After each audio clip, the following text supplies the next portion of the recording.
Our democracies are in crisis, both in Latin America and in many other parts of the world. The average voter is increasingly dissatisfied with existing political options. Distrust towards political parties and the candidates they produce has grown exponentially, and more citizens are willing to vote for candidates who come from outside the system, public figures with little political experience, but who promise that this time things will be different. Democracy needs you to keep going. The disenchantment of the average voter is a very serious issue, since democracies depend on citizen participation to be truly representative and plural. Democracies that do not generate results end up losing credibility, and the lack of credibility eventually opens the door to populist and autocratic experiments. Authoritarianism in the 21st century no longer comes to power through a coup d'etat, but rather through a stroke of hope, a stroke of emotion, promising what is known in advance to be impossible, but taking advantage of the ignorance and good faith of the general public, simplifying the message as much as possible in order to amplify its effect, and exploiting social networks that allow information to be disseminated without having to prove its veracity. Democracy needs you to mitigate the risk of authoritarianism. Almost all autocratic regimes were democratic in their infancy, but they get transformed taking advantage of a political opportunity and before the indifferent gaze of a frustrated society that did nothing to stop them. The American writer Bryan Caplan, in his book The Myth of the Rational Voter, identifies 4 signals that indicate that a regime is moving towards a demagogic and authoritarian model. The first signal is rejection of the current system rules. The autocrat does not like limits or balances, and therefore will do everything possible to change the rules of the game and to increase his power above those limits.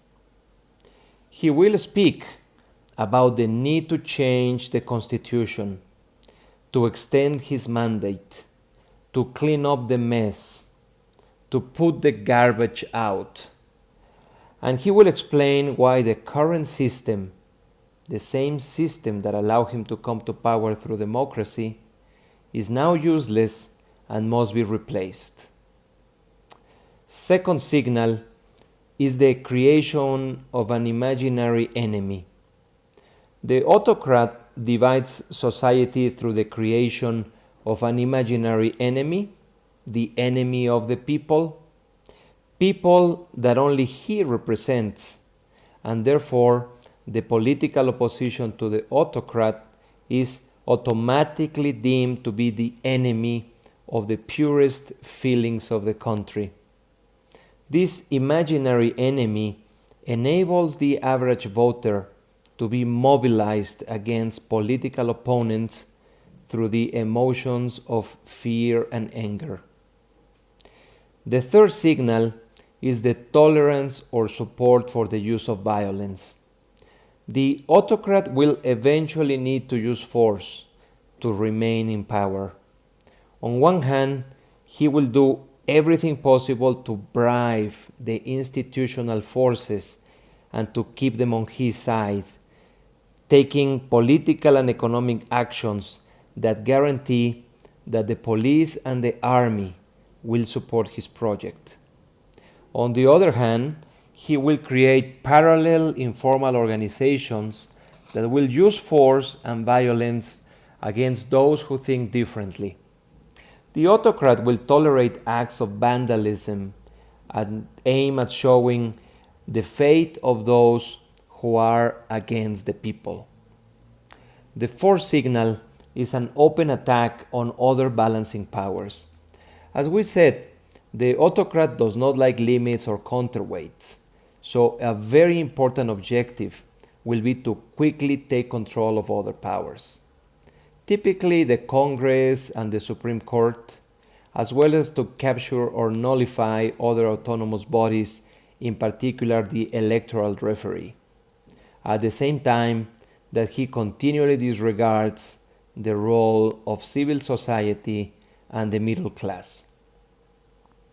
In summary, democracy needs you so that we never forget that democracy is the worst system of government except for all the others, and that there is no such a big flaw within democracy that cannot be resolved with more democracy. Democracy needs you in order to build a new political class in this country and in many other countries, a political class for the 21st century, one that ensures that we are truly governed by the best men and women available. Democracy needs you in order not to die.